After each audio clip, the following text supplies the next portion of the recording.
Welcome to the Ethics Movement, where we unpack the day's big stories and how they relate to ethics and compliance. I'm your host, co-host, Tom Fox. And I'm Philip Winterburn. This season on the Ethics Movement, we're talking about coronavirus and how it impacts ethics and compliance. Today's episode is all about whistleblowing and organizational justice.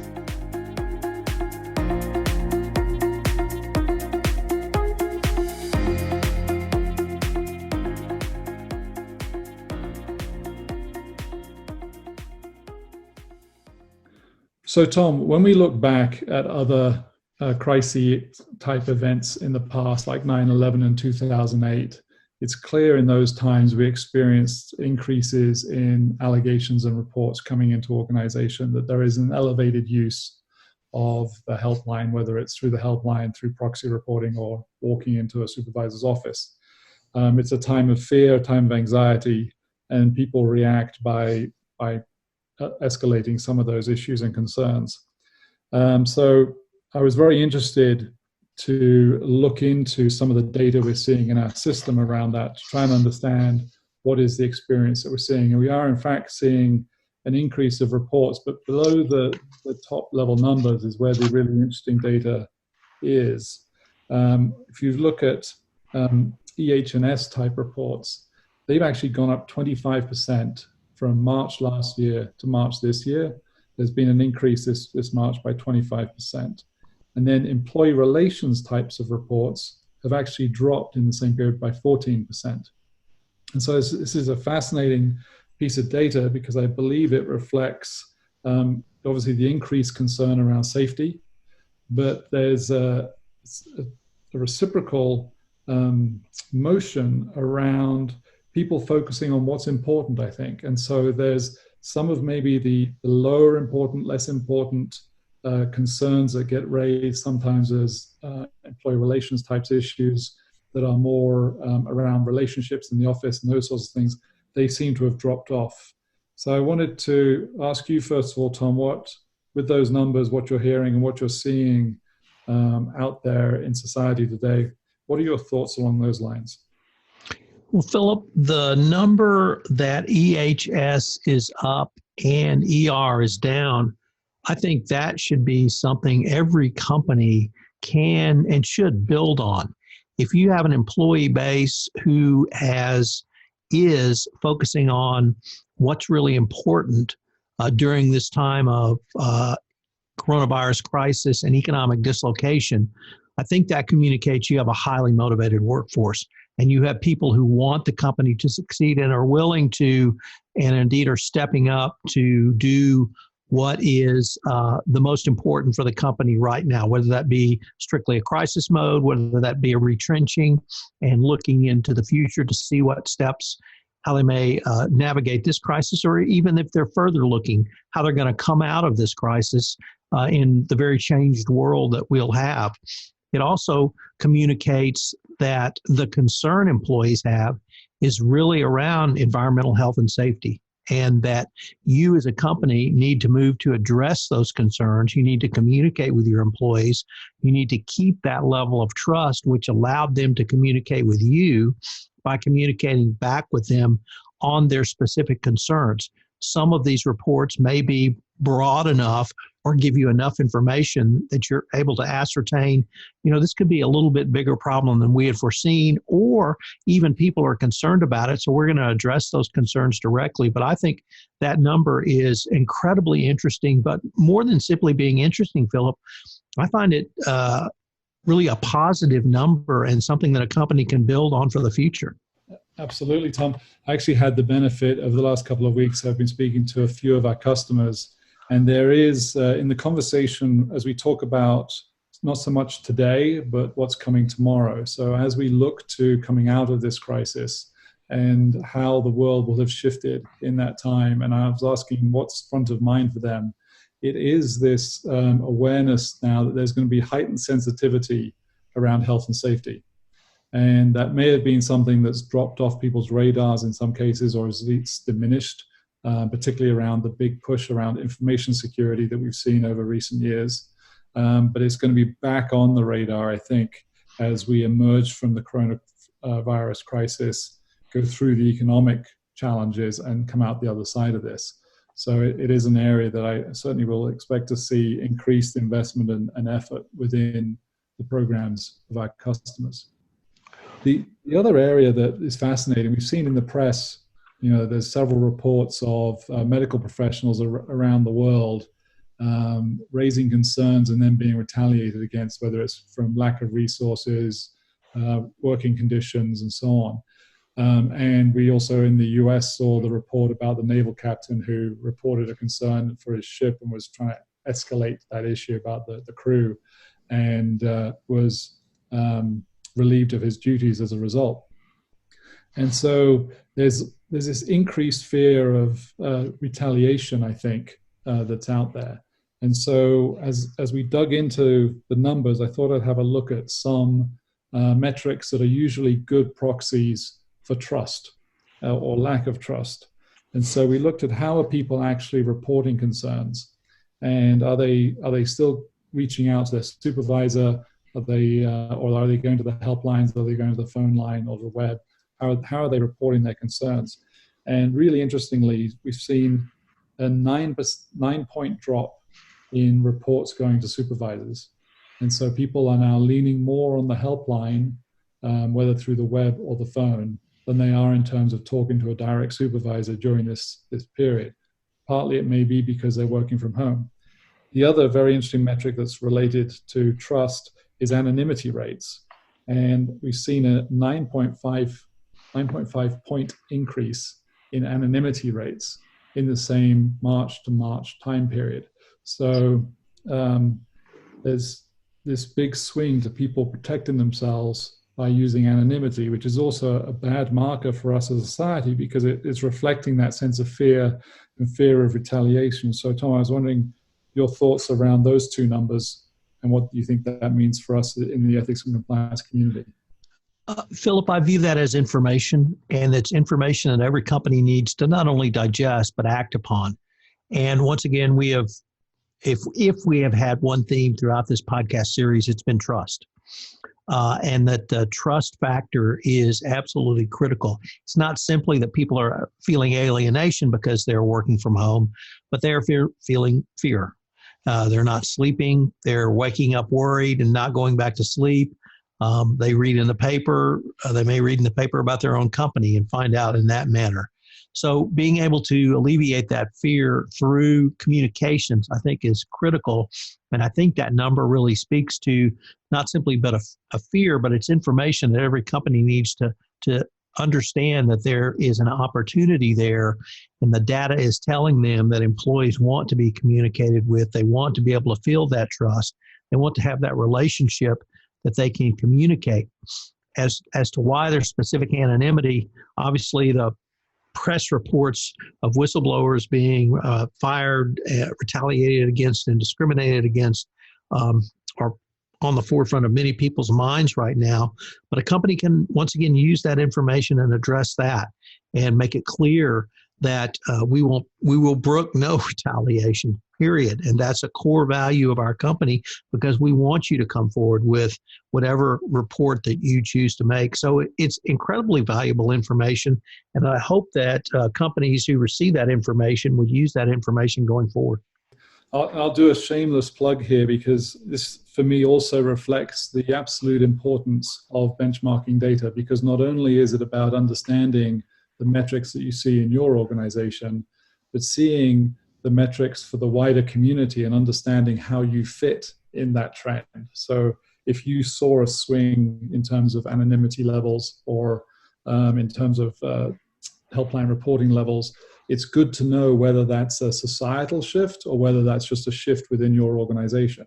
So if you can get your hands on a real-time benchmarking solution like ours, that's the shameless plug, it gives you the ability to look into that data real time as it's happening so that you can respond and communicate effectively with that context, which I think is highly valuable for organizations as we're having to literally day by day react and manage the changes that we're seeing out there.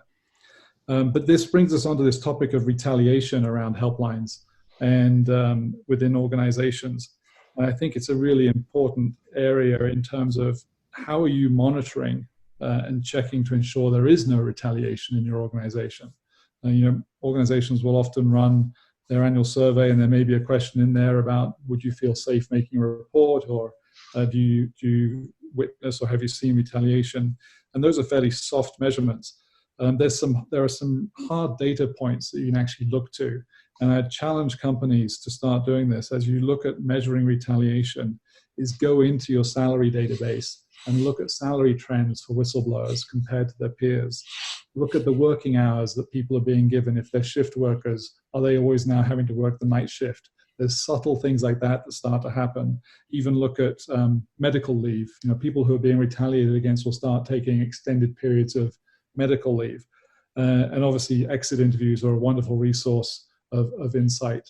So there are active measures that we can be taking right now to monitor and confirm whether or not retaliation is happening in the organization to help then mitigate that concern.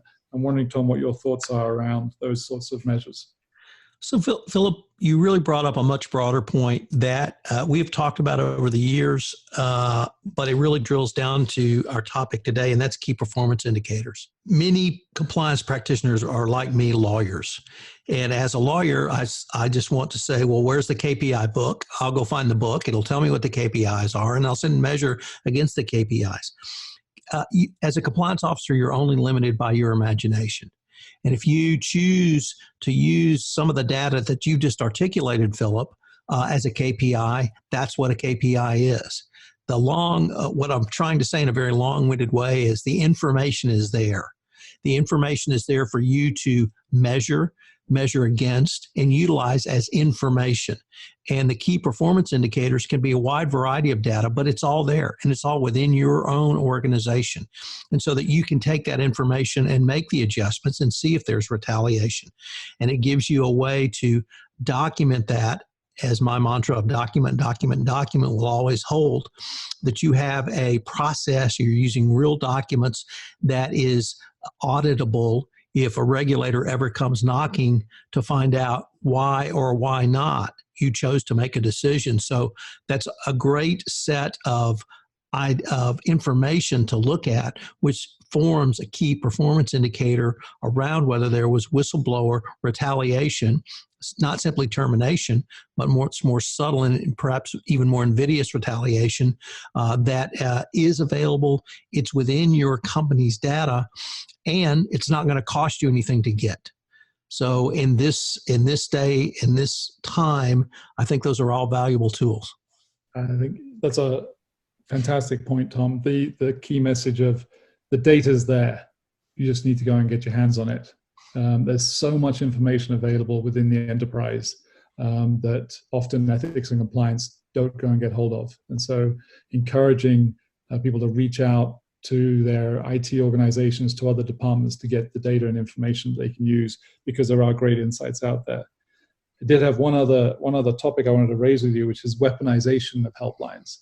At times like this, times of fear and concern, mistrust, there is an opportunity there for people to start to increase the level of weaponization. We hear of this on a fairly regular basis from customers, where you have maybe a handful of individuals that use the helpline to actually either secure advancement for themselves by demeaning their peers, by raising concerns about other people, retribution, those sorts of things.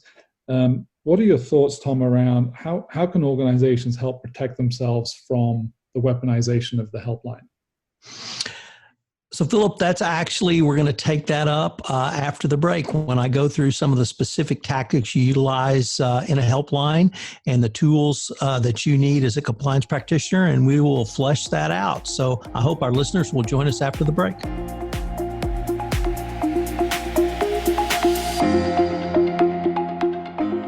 In 2020, a robust employee hotline is more important than ever before. With Helpline from Convercent, make it easy for employees to speak up. Plus, our efficient case management tools protect your reporters and your organization. And real-time visibility lets you get ahead of issues before they get out of hand. Go to Convercent.com and request a demo to see Helpline in action.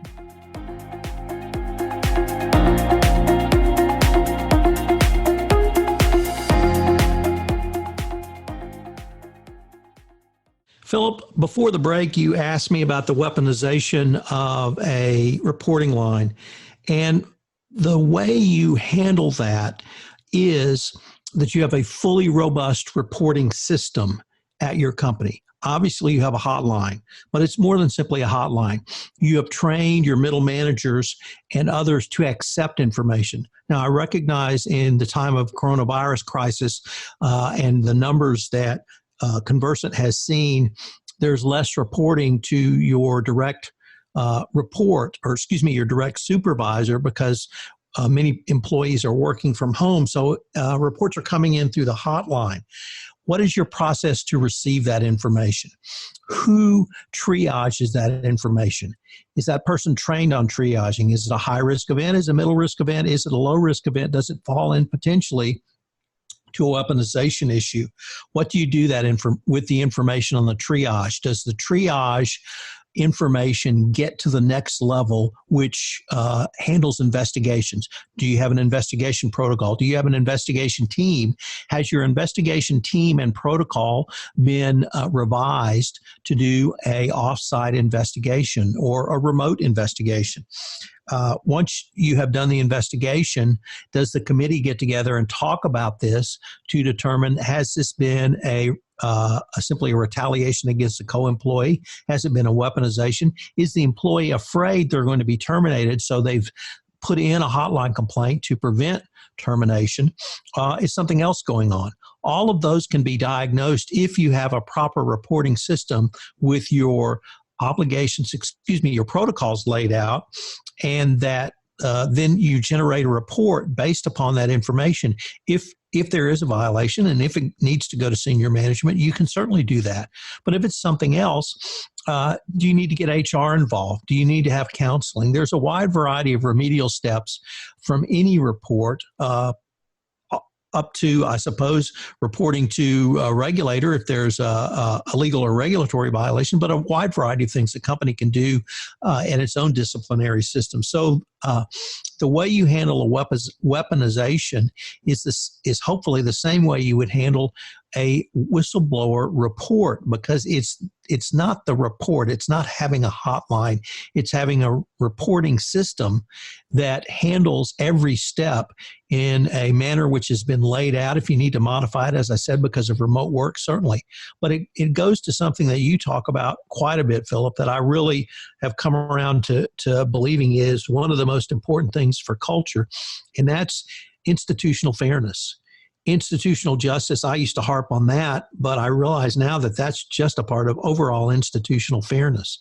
Certainly the institutional justice component is critical, but you talk about it in a broader way, and it's really persuaded me to take a much more holistic view of the things that I thought were that are really tactical steps to create this entire culture where people are ready, willing, and able to speak up, and management is ready, willing, and able to receive that information and act upon that information in a professional and appropriate manner.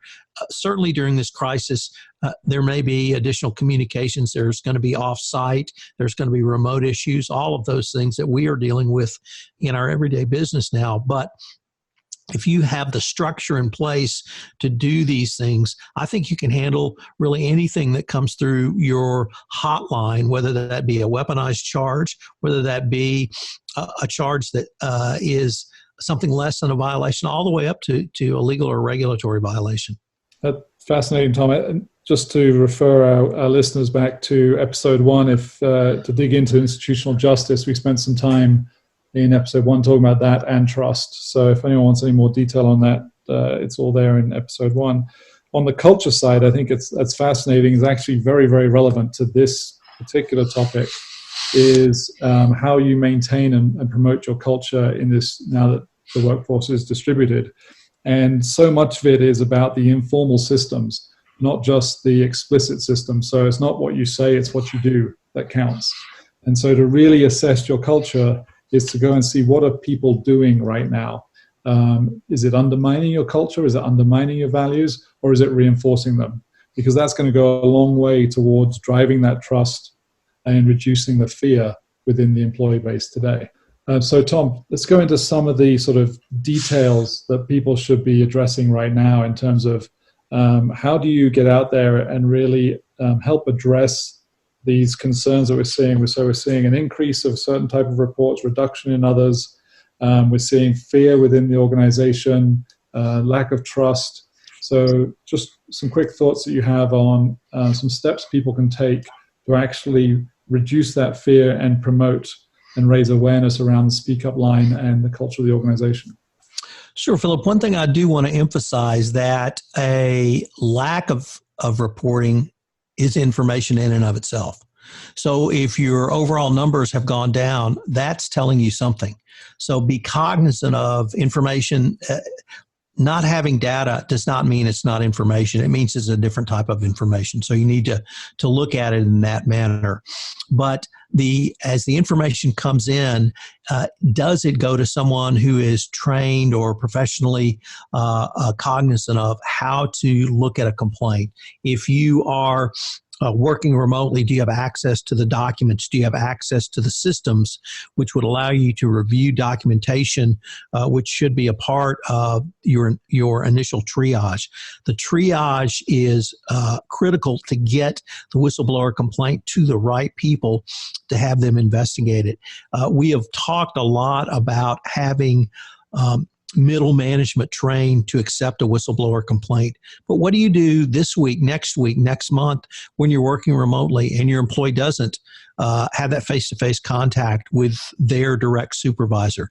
Are they going to be as comfortable talking over the phone or on a video conference with a direct supervisor? That might be something you'd like to explore as well.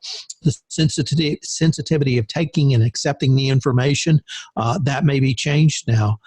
But the investigation has to be equally robust as it would at any other time. And simply because someone's working remotely doesn't mean that it can't be done.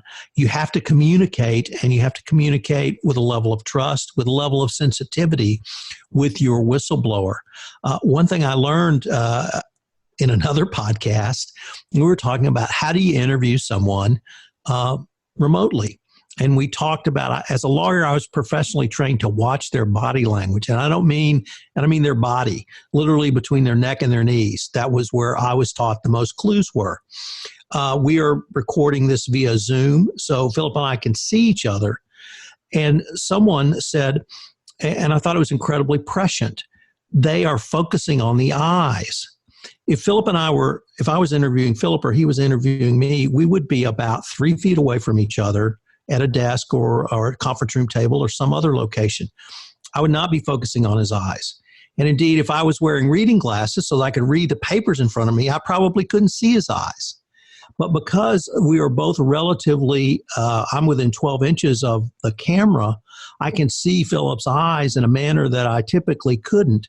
And that can convey a lot of information about that body language would have conveyed. So the tactics are there. It may require you as an interviewer to refocus your efforts, but the ability to do a remote interview should not be an overall challenge to you for moving forward.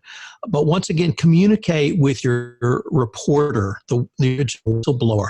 That's still that touch point is critical as well throughout the process. And once again, when you get to a report, conclude your report and act upon that report. If the report concludes that the whistleblower's complaint is either not valid or something less than a violation, what I found is if you communicate that, you communicate the steps you took. Although it may be disappointing to the whistleblower, they'll accept your judgment and the conclusion you've come to because the process was fair. So all of the things that we talk about in terms of fair process are more probably important now because of this remote work, but it gives you the ability to create an advocate for your reporting system by engaging in these steps. I'd like to, just as a wrap up, a few quick bullet point suggestions for people. Obviously, the laws are changing radically and quickly at the moment around the world in response to this, so do keep up to date. That's one recommendation. The second one is raise awareness of your Speak Up program. People do need an avenue to reach out. whether that's through posters in the workplace, emails out, raising awareness to make sure people know where to go, who to turn to, and that there are avenues, and give them some new channels, give them some new ways to do that. Who can they reach out to by email? Who can they call? Can they use SMS? Can they text someone a report? And then be prepared for an increased caseload. We're seeing that increased reporting rate. You're going to have an increased caseload. And as Tom mentioned, doing remote interviews is challenging, but I actually heard from a chief ethics and compliance officer last week that he's finding it works and is now reconsidering his travel budget for next year because he's thinking, I can actually do this from here. I don't have to get on a plane. Look at your policies, especially work from home policies, information security and personal device policies. See if those need a refresh and be pushed out again. And then lastly, Tom had a great piece in our first episode around training middle management to make sure supervisors know how to take reports when people phone them or turn to them. So with that, Tom, I'll turn to you for our rallying cry and to close us out. Thank you very much. So, Philip, this comes from one of my favorite authors, fellow Southerner, William Faulkner. And he's never be afraid to raise your voice for honesty and truth and compassion against injustice and lying and greed. If people all over the world would do this, it would change the earth. You may not feel like you can change the world by raising your hand and speaking up, but what you can do is you can help change your company. And at this point in our history, at this time of the coronavirus crisis, many employees want to feel like they can make an impact. They want to feel like their job makes a difference on how my company does, maybe even whether or not my company survives. And if you can do that by raising your hand and speaking up, now is the time to do it. We are going to be challenged with economic dislocation in a manner that we may not have been challenged with since the Great Depression. And if you, by speaking up, can help improve a business process, if you can help overcome a policy violation, if you can help the company do better, or you can just help the culture, I think you're going to be making an incredibly positive step forward and something that you can be not only proud of, but will help you and your organization going into the second half of 2020 and beyond. Great words, Tom. Thank you very much. Everybody, please join the Converge community to be part of this conversation. Get advice from your peers and industry leaders.